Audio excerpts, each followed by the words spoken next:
Bonsoir à tous et bienvenue sur le plateau d'Un cœur qui écoute, votre émission de spiritualité. Ce soir, je vous invite à rencontrer Alexia Vido. Elle vient de publier un livre, Comme des cœurs brûlants, l'extraordinaire témoignage des convertis aux éditions Artege. Bonsoir Alexia. Bonsoir. Dans ce livre, vous nous racontez de très belles histoires, celles de 7 personnes qui ont eu cette rencontre avec le Christ. Mais si on lit bien le livre et dans l'ordre, dans la première partie, c'est plutôt vous qui racontez cette rencontre avec le Christ qui est arrivée, on va dire, plutôt sur le tard, même si vous êtes encore très jeune. Vous allez nous raconter ça dans un instant. Et puis surtout, aujourd'hui, la place de Dieu dans votre vie, tout simplement. Vous êtes journaliste à La Vie, vous occupez du cahier des essentiels. Vous êtes passé avant par la presse écrite. Vous allez nous raconter un petit peu tout ça dans quelques instants. Mais juste avant, je vous invite à nous lire un extrait de texte de votre choix. Oui, alors j'ai choisi très spontanément la première encyclique de Benoît XVI, Dieu est amour. Dieu est amour. Celui qui demeure dans l'amour demeure en Dieu et Dieu en lui. Ces paroles de la première lettre de Saint Jean expriment avec une particulière clarté ce qui fait le centre de la foi chrétienne, l'image chrétienne de Dieu, ainsi que l'image de l'homme et de son chemin qui en découle. De plus, dans ce même verset, Jean nous offre, pour ainsi dire, une formule synthétique de l'existence chrétienne. Nous avons reconnu et nous avons cru que l'amour de Dieu est parmi nous. Nous avons cru à l'amour de Dieu. C'est ainsi que le chrétien peut exprimer le choix fondamental de sa vie. À l'origine du fait d'être chrétien, il n'y a pas une décision éthique ou une grande idée, mais la rencontre avec un événement, avec une personne qui donne à la vie un nouvel horizon et par là son orientation décisive. Alors, je trouve ce texte admirable parce que Benoît XVI, en quelques mots bien ciselés, nous replace sur le vrai terrain qui est celui de l'amour, et que la foi chrétienne, l'essence de la foi chrétienne n'est pas une idée, mais une personne que l'on rencontre. Alors vous allez nous parler de cette rencontre et de cette personne dans quelques instants. Juste avant, il faut qu'on vous situe un petit peu. Vous venez d'où? D'une famille catho, pas catho? Vous venez du nord, du sud, de l'est, de l'ouest? Je viens plutôt du nord. Ma mère avait la foi. Elle était plutôt catholique, mais elle s'était distanciée de l'institution de l'Église. Et mon père, plutôt d'origine protestante, sans croire en Dieu, sans avoir été vraiment élevé dans la foi. Voilà. Et les deux ont décidé de ne pas donner le baptême à leurs 3 filles, dont je suis la dernière. Et donc, en tout cas, moi, personnellement, je n'ai pas reçu la foi de ma mère durant mon enfance. Et donc, arrivée à l'âge de 20 ans, j'avais... consciemment, inconsciemment, je ne sais pas, mais en tout cas écarté de mon horizon la spiritualité, les religions. Et j'étais, comme j'ai souvent l'habitude de le dire, le parfait enfant de mon siècle. Donc plutôt matérialiste, plutôt dans la recherche de l'épanouissement personnel d'un petit moi émancipé. Qui se croit rationnel dans tout? Qui ne pense que oui, que la raison n'est que du domaine de l'expérimentation, donc ce qui est vérifiable par l'expérience. Et donc, tout ce qui a trait à la religion, à la spiritualité, fait partie d'un passé un peu obscurantiste dont il est bon de se libérer. Et ces 20 premières années se passent tranquillement? Vous cueillez des fleurs, vous courez, vous chantez, vous aimez la musique, la compagnie? J'aime la musique. Jusqu'à mon bac, je voulais être pianiste. Après, la vie a fait que j'ai pris une autre voie. Vous préférez la solitude à ce moment-là? J'étais assez solitaire, déjà. Et c'est vrai qu'à l'âge de 20 ans, donc j'étais à Sciences Po Paris et j'en pouvais un peu plus de cette société hyper connectée, qui l'était moins qu'aujourd'hui, mais quand même pas mal déjà il y a 14 ans. Et j'avais un besoin vital de silence, un besoin conscient, vital de m'extraire de cette tyrannie du bruit.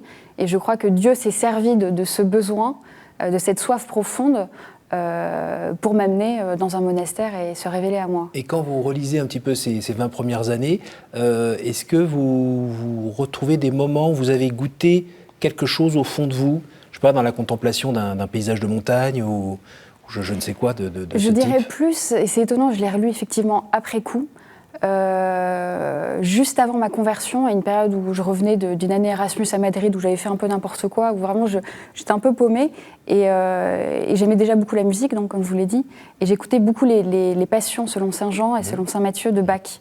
Et alors j'avais jamais eu la curiosité de lire le livret, je savais grosso modo de quoi il était question, mais sans plus de détails. Mais en écoutant, j'étais très émue, mais plus qu'une émotion esthétique. Je sentais quelque chose en moi qui s'opérait. je ne savais pas du tout quoi, mais ça rejoignait les profondeurs. Alors après, c'est une musique qui est très... qui vous construit de l'intérieur, une sorte d'architecture qui est connaturelle et qui fait qu'on est dans quelque chose de bien rangé, bien organisé, mais qui correspond au réel. Mais qui nous fait descendre dans des profondeurs insoupçonnées. Je trouve. Alors je pense que c'est un peu le charisme, la grâce de la musique quand elle est vraie et belle et authentique. Mais c'est vrai que je pense que ça a un peu préparé le terrain à une rencontre plus nette avec Dieu. Et il n'y a pas une grand-mère dans le coin qui priait Si, j'avais une grand-mère effectivement qui avait plutôt la foi du charbonnier. Et qui priait un peu pour ses petites filles. Je ne sais pas si elle priait vraiment pour nous, mais elle avait quand même ce fond de foi. Elle avait un chapelet, donc elle allait de temps en temps allumer un cierge dans une église, mais voilà, c'était pas une foi très dogmatique, quoi. Enfin, ça restait. Et la rencontre de la souffrance, de la douleur, de la déception vis-à-vis des autres, de la déception vis-à-vis de soi, ça vous a pas fait un peu chavirer Non, alors comme dans toute vie, hein, même avant mes 20 ans, j'ai eu mon lot de souffrances. Mais c'est vrai que ça ne m'a pas fait poser de questions existentielles. Je pense que je restais assez superficielle, en fait, jusqu'à mes 20 ans. Je vivais, quoi. Sans savoir que j'étais encore au seuil de ma vie, mais je vivotais sans trop me poser de questions, en accueillant les choses, heureuses ou malheureuses, comme je pouvais, quoi. Alors le suspense devient intolérable. Qu'est-ce qui s'est passé à 20 ans, alors? Et là, Cette fameuse rencontre. J'avais ce besoin de silence. Et puis, donc j'avais 20 ans, encore une fois, et 2 amis de lycée qui étaient catholiques, qui le sont toujours, encore plus, sont venus dîner chez moi un soir et m'ont parlé d'un monastère où elles venaient de passer quelques jours pour fêter le Nouvel An. Et voilà, au fil de la conversation, les deux me disent un peu d'un même cœur, « Mais Alexia, ce serait génial que tu ailles là-bas, ça te ferait du bien après tes examens de te reposer. Et vraiment, on te promet, les sœurs ne viendront pas t'embêter, tu ne seras pas obligée d'aller à la messe, tu pourras même ne pas mettre un pied dans l'église, aucun problème. » Et elles me disent que c'est face à la chaîne du Mont Blanc. Bon, je dis, tiens, c'est quand même pas mal. Donc elles me présentent vraiment la chose comme un bon plan vacances à la montagne. Voilà. Moi, j'y crois. Et je me dis, tiens, j'ai besoin de... Cher. Pas trop exactement, c'est un peu l'idée quand on est étudiant. Et je me dis, bah, tiens, s'il y a bien un endroit sur cette terre où je vais pouvoir me retrouver seule, en silence, sans trop débourser, c'est là, quoi. Alors, il y avait l'Inde aussi, mais c'était un peu plus loin. C'était assez pratique. Et donc, j'ai pris mes billets, et puis je suis arrivée au monastère le 12 février 2008. À la base, je devais rester 4 jours, j'ai un peu étendu jusqu'à 15. Et en fait, aussi fou que cela puisse paraître, en l'espace de 3 jours, Dieu m'a retourné littéralement comme un gant. Alors, question, est-ce que, en le relisant aujourd'hui, vous le cherchiez sans savoir que vous le cherchiez? Je pense qu'on cherche tous. On est tous créés par Dieu et pour Dieu. On a tous en nous une soif d'infini, une soif d'amour absolu, etc. Donc on a tous en soi cette recherche qui est plus ou moins enfouie, plus ou moins cachée, plus ou moins consciente. Saint-Augustin derrière, comme vous dites ça. J'aime beaucoup Saint-Augustin. J'aime beaucoup Benoît XVI, Saint-Augustin, donc voilà. Donc je plagie un petit peu. Et donc évidemment, oui. Et c'est pour ça qu'en relisant ma vie, je peux voir, voilà, à certains moments, les passions de Bach, par exemple, je sentais bien que Dieu était déjà à l'œuvre. Donc c'est vrai que quand on se convertit, qu'on a le choc de la rencontre, on a l'impression qu'il y a un avant et un après, et que ça nous tombe dessus comme de nulle part. Mais quand on relit avec les yeux de Dieu, on voit bien que Dieu est là depuis de toute éternité et qu'il ne cesse de venir nous chercher et de frapper à la porte de notre cœur jusqu'à ce qu'on accepte de lui ouvrir, quoi. Alors là, il n'avait pas tout à fait la tête du Dieu avec la grande barbe et les cheveux blancs. C'était plutôt la mère prieure qui fait toc-toc oui. Le premier soir, quand même pas. Oui, le premier soir. Le premier soir. Contrairement toc, toc, à ce que mes copines m'avaient promis. Elle rentre dans la chambre. Je n'étais pas très contente. Voilà. Elle s'assoit sur lit, elle fait « Bah alors, vous êtes qui, Alexia Vido ?» Cette question toute anodine, mais qui m'a... Qui je suis? Donc j'ai commencé tout bêtement à dire 20 ans, étudiante à Sciences Po, etc. Et grâce à son écoute, grâce à sa bienveillance, à son attention, voilà, je voyais une personne qui me connaissait ni d'Ève ni d'Adam, mais qui s'intéressait sincèrement à moi, donc, ce qui est assez étonnant. Et puis... Et je ne sais pas comment ça s'est fait, mais voilà, au fil des heures, parce que ça durait assez longtemps, elle m'a fait découvrir ce cœur profond que j'avais et qui ne demandait qu'à respirer à plein poumon. Et elle n'a pas cherché non plus à vous enfoncer sa foi? Si elle avait fait ça, je pense que je serais partie en courant, parce que j'étais très réticente. Plutôt de vous aider à vous révéler à vous-même, en fait. Exactement. Et comment vous étiez faite et ce dont vous aviez, cette soif que vous aviez, en fait, où elle puisait sa source. Oui, c'est ça. Et puis me dire, voilà, si tu n'arrives pas trop à coller à ce monde qu'on t'offre aujourd'hui, si tu ne te sens pas satisfaite dans tes études ou dans ta vie parisienne, c'est normal, ne t'inquiète pas, c'est même plutôt bon, sain, et descends, on va essayer de voir qu'est-ce qu'il y a au plus profond et qu'est-ce qui t'appelle, et en vérité, quoi. Alors le lendemain, elle est quand même venue comme ça. Ah, c'était une autre sœur. C'est une autre sœur. Une jeune sœur. D'accord. Qui a débarqué avec une pile de bouquins. 2-3 trucs pour vous. Voilà, dont Benoît XVI. Vous aimez lire. Elle avait compris un peu qui j'étais. Et il y avait du Mère Teresa, un récit du pèlerin russe, Benoît XVI et d'autres. La Bible, évidemment. Saint-Augustin, peut-être Même pas. Non. Non, mais c'est moi qui t'ai arrivé avec Saint-Augustin. D'accord. Ah oui, oui, dans le sac à dos. Voilà, il y a plein d'éléments après qui se rajoutent. Et donc là, ça a commencé parce que vous aviez besoin de vous servir de votre cerveau quand même. Oui, puis même, en fait, je ne suis pas mise à lire tout de suite, mais un détail qui paraît un peu bête sans doute, mais j'ai été très marquée par cette sœur, parce que moi j'avais une image des religieuses un peu un choix par défaut, vieille fille. Voilà, c'était pas très net, mais très clair dans ma tête, mais c'était pas hyper positif. Et là, je vois face à moi une femme de 25 ans à l'époque, qui était magnifique, hyper lumineuse, hyper joyeuse, qui me dit sa vie d'avant tout à fait normale, et elle était bien dans le monde. Et j'étais là, je me dis, mais que fais-tu ici? Pourquoi tu as accepté de t'enfermer entre quatre murs pour prier à un Dieu, pour le monde? Enfin, vraiment, pour moi, c'était... Ok, il y a la montagne, mais quand même. Oui, c'est ça, c'est sympa, mais 4 jours, quoi. Et ça m'a vraiment bouleversée. Je me dis, mais tiens, il y a quelque chose, il y a quelqu'un.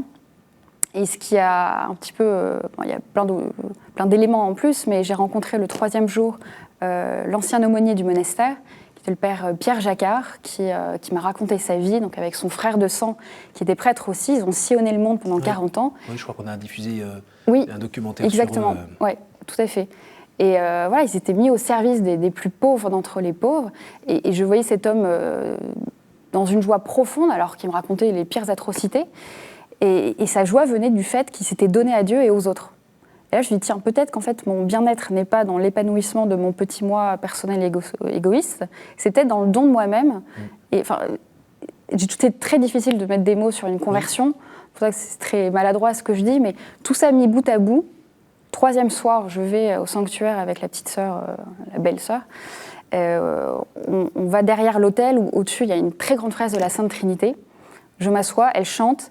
Et je regarde les 3 anges avec leurs bras ouverts, enfin leurs ailes ouvertes, et je me sens, c'est étonnant, mais je me sens appelée à les rejoindre dans cette communion d'amour qui a lieu dans la Sainte Trinité, et je prends conscience de cet amour unique, singulier et personnel de Dieu pour moi, et je comprends que ma vocation est là, de grandir dans cet amour et de commencer ce chemin de la conversion qui n'a pas de fin en fait. Et vous avez senti que c'était d'abord votre cœur ou votre intelligence qui était touchée? C'était les deux, c'était plutôt la tête qui tombe dans le cœur, pour reprendre une des expressions du pèlerin russe. C'est vraiment quand il y a cette unification de la personne dans le cœur profond, où toutes les dimensions de l'être se retrouvent. Donc c'était pas quelque chose de juste un fidéisme, ou je sais pas, une sorte de consolation très humaine, où enfin on se sent aimé et tout va mieux. C'était aussi la raison qui était impliquée et qui me demandait aussi de faire un travail aussi d'intelligence de la foi. Le travail dans lequel je suis encore aujourd'hui, parce que c'est sans fin, cette recherche. Alors, souvent, les nouveaux convertis, ils reçoivent du miel, ils se régalent, ils sont là avec un grand sourire, les yeux comme ça. Et ils peuvent faire peur. Ils sont à fond les ballons. Et là, ceux qui sont là depuis plus longtemps se sentent très tièdes, en fait. Non, moi, je ne vais pas aller vendredi soir à l'adoration et j'irai pas 2 fois à la messe ce week-end. Oh, c'est déjà le dimanche et tout ça. Et après, ils ont un petit moment où ça redescend un petit peu. Et certaines se plaignent d'ailleurs d'être tout seuls dans l'église et avoir personne pour les aider. Vous, ça s'est passé comment un peu de tout ça, après parce qu'effectivement... alors, j'ai eu la chance, moi, de rester proche de cette communauté. Et tout de suite, la prieure m'a dit, écoute Alexia, la foi chrétienne, c'est pas un nirvana. Donc j'ai compris que ça allait être un peu compliqué. Et je l'ai assez vite expérimenté que, encore une fois, la conversion, c'est le chemin de toute une vie et que tout le défi, finalement, c'est de passer de la passion à l'amour vrai, de l'ivresse à la fidélité et du pécheur au saint, quoi. Et donc c'est vrai que ça demande... c'est un chemin escarpé, quoi. C'est avec des hauts et des bas, des moments de plus ou moins grande intimité. Il suffit de lire 2-3 vies de saints, déjà, ça permet de... Voilà, de voir un peu la couleur. Voilà. Et c'est vrai que moi, une de mes chances, c'est que cette communauté est restée très importante dans ma vie. Et je pense qu'effectivement, on ne peut pas être seul un chrétien ne peut pas être seul, mais un converti d'autant plus à l'âge adulte, parce qu'en fait, tout est tellement nouveau et ça implique tellement de se renouveler dans toutes les dimensions de notre personne et de notre vie très concrète qu'on a besoin d'aide et de personnes qui ont fait un peu un bout de chemin avant nous et qui peuvent nous guider, nous alerter sur les écueils, etc. Est-ce que vous avez eu un petit peu de combat spirituel par le biais de membres de votre famille, d'amis ou autres, qui ont dit qu'est-ce qui t'arrive Oui, ma conversion était tellement fulgurante que ça en a étonné plus d'un et effrayé parfois aussi. J'ai fait un peu le tri dans mes amis involontairement ou volontairement. Ma famille a été assez étonnée aussi, un peu peur par ce changement si radical et si soudain. Et puis cette excitation aussi des convertis qui peut être très agaçante. Mais après, ils ont vite vu que c'était vrai. C'est même pas tant que ça me rendait heureuse ou pas, c'est que c'était un choix libre. Et je crois que la question de la liberté, c'est ce qui est le plus important, en fait. Parce que le bonheur, finalement, c'est quand même très précaire, quoi. Oui, mais après, c'est des signes qu'on peut voir. Quelqu'un qui a l'air paisible, qui a l'air heureux, qui a les billes oui, mais après, qui brillent un peu. J'ai pas toujours été heureuse, j'avoue. Je n'arrive pas forcément toujours à vivre la joie chrétienne. Mais quand on sent qu'on est sur un chemin de vie, en fait, qui n'exclut pas la tristesse, les difficultés, etc., je pense qu'on peut voir que c'est une bonne route, quoi. Et pratiquement depuis, quand vous avez des passages un peu secs, un peu difficiles, vous faites comment ? J'essaie de plus prier. Ça paraît bateau comme conseil, mais je pense que c'est la base. En tout cas, j'ai expérimenté qu'à chaque fois que j'avais un coup de mou ou du mal à rebondir ou à me remettre debout, c'était parce que je m'étais éloignée tout bêtement de la prière, de la lecture de la parole de Dieu. Pour vous ? C'est évidemment la messe, mais c'est aussi la lecture de la parole chez moi, une prière silencieuse et personnelle. Et puis une vie aussi dans l'Esprit Saint. La prière de Jésus, toutes ces prières qui peuvent habiter une journée entière. Vous pouvez nous rappeler la prière de Jésus ? Moi, je vais même citer une autre que j'aime beaucoup, c'est une invocation à l'Esprit Saint qui, ces derniers temps, a un peu remplacé chez moi la prière de Jésus. C'est « Viens, Esprit Saint, par la puissante intercession du cœur immaculé de Marie, ton épouse bien-aimée. » Qu'on répète en boucle. Exactement. Comme ça, comme la prière du pèlerin russe, Seigneur Jésus, Fils du Dieu vivant, prends pitié de moi pécheur. On marche avec, on respire avec. Oui, et ça tapisse notre cœur et ça nous permet, moi quand je bosse, quand j'écris un article et que j'ai souvent du mal quand même, je prie cette prière et du coup l'Esprit Saint peut venir habiter en moi et puis m'aider à faire ce que j'ai à faire de manière plus... et quand vous vous éloignez un petit peu de ce contact quotidien avec votre foi, avec Dieu, justement, vous sentez que ça se dessèche assez rapidement ou pas ? Ah oui, oui. Mais c'est un des écueils les plus graves pour moi et que j'ai essayé d'épingler dans ce livre. C'est ce côté, une âme qui s'installe, en fait, cette tiédeur spirituelle, qui est une pente très glissante, en fait. On a besoin de se réveiller, et de continuer de marcher, d'explorer le chemin du Seigneur sans cesse, parce que sinon, en fait, on vivote et puis la foi chrétienne devient une morale où voilà, je fais pas trop de bêtises, ça va plutôt bien, mais en fait, on n'est pas dans la relation avec Jésus, la relation à l'amour, qui est vraiment l'essence du christianisme. Et votre vie professionnelle vous sollicite pas dans... Ah bah si, ça c'est en partie pour ça que j'ai choisi de travailler dans la presse chrétienne, étant responsable des essentiels. Donc chaque semaine, à peu près, j'interviewe des personnes qui me confient leur chemin, leur recherche spirituelle, leur aventure d'une vie. Et forcément, ça me secoue, ça m'interroge, ça m'interpelle. Ça me relance. Puis parfois, c'est vrai que c'est pas trop ma sensibilité, mais ça m'ouvre des horizons, ça me fait avancer. Et donc c'est vrai que je suis aidée de par mon travail à continuer ce chemin. Tout à l'heure, vous repreniez Benoît XVI en disant que la foi chrétienne, c'était vraiment le fruit d'une rencontre ou d'un événement. Vous, ces rencontres interpersonnelles, ces événements, ça a l'air d'être un peu... c'est la même chose pour moi. C'est une rencontre qui est événement. C'est une parole qui est événement, qui s'incarne et qui change une vie, quoi. Mais je trouve que ce point est tellement fondamental parce qu'on a... Surtout aujourd'hui, on a tendance à réduire le christianisme à une question identitaire ou sociologique ou idéologique, alors que vraiment, à la base, c'est une histoire d'amour. Et moi, c'est ce que je dis souvent à des personnes qui ne sont pas croyantes. Je dis non, mais c'est tout simple en fait. J'ai rencontré Dieu qui est amour, je suis tombée amoureuse.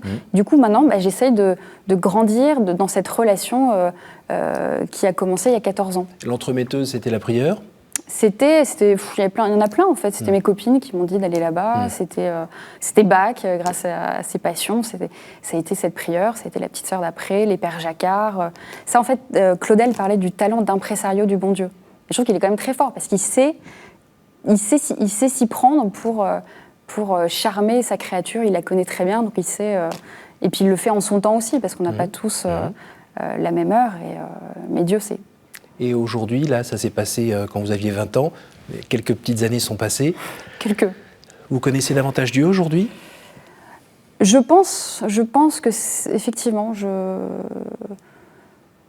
sais pas si c'est une connaissance, mais en tout cas, c'est une relation qui s'est approfondie dans la mesure où c'est moins naïf qu'au départ, c'est moins...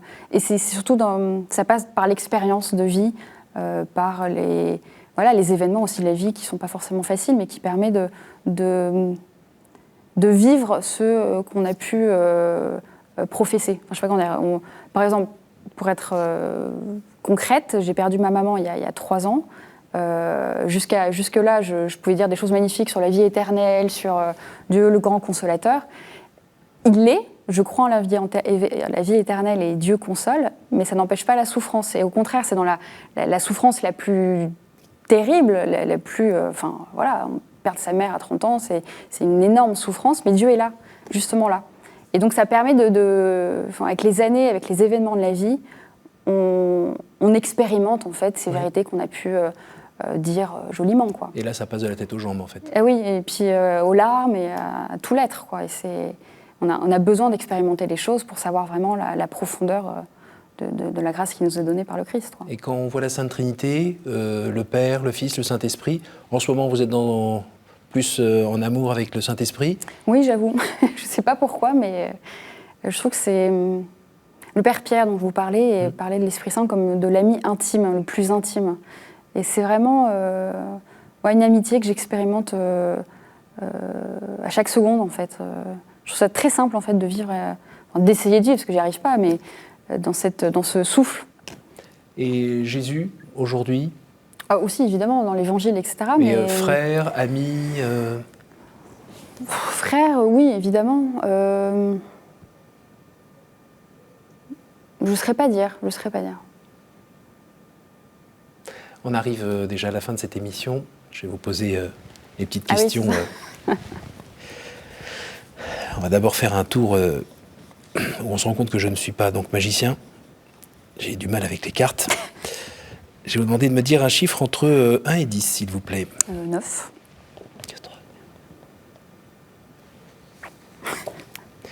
Quelle est la vertu qui vous manque et à laquelle vous aspirez ? Alors, très spontanément, je dirais la tempérance. Voilà.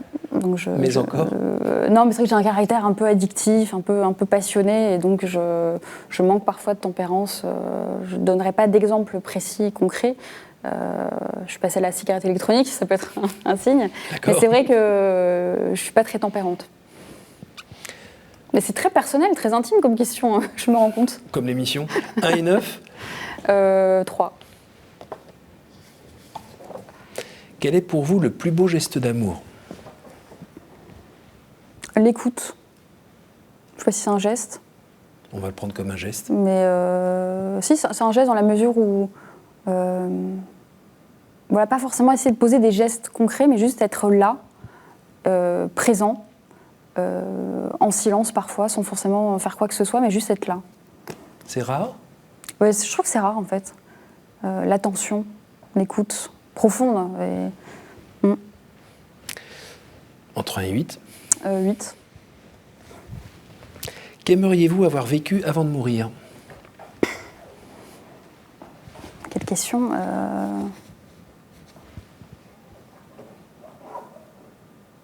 C'est pas évident comme question. Non, moi je reste ouverte à l'inattendu, donc je me fais pas j'ai pas d'attente précise. Je veux juste être disponible justement à ce qui va m'être donné de vivre, que ce soit grand, petit, exceptionnel ou pas. Alexia, est-ce que vous pouvez nous redire un tout petit mot sur la fine pointe de ce livre, avant qu'on ne se quitte ? Alors la fine pointe, je dirais que c'est Benoît XVI, c'est prendre conscience que le centre du christianisme, la clé de compréhension de tous les mystères de la vie chrétienne elle-même, c'est l'amour. l'amour en personne qui est Dieu, et que Dieu vient à la rencontre de tout homme, que nul ne peut s'estimer à l'abri de l'irruption de Dieu dans sa vie. Et ça vous a plutôt réussi? J'espère. Pour l'instant. Pour l'instant, ouais. Merci beaucoup Alexia, merci à d'être vous. venue nous partager ce feu qui vous anime. Merci à vous tous pour votre fidélité. Je vous rappelle le titre de ce livre, Comme des cœurs brûlants, l'extraordinaire témoignage des convertis, paru aux éditions Artege. Je vous remercie pour votre fidélité. Merci de retrouver cette émission sur notre site www.ktotv.com et évidemment de la partager autour de vous. Et puis moi, je vous donne rendez-vous la semaine prochaine. Merci, bonne soirée.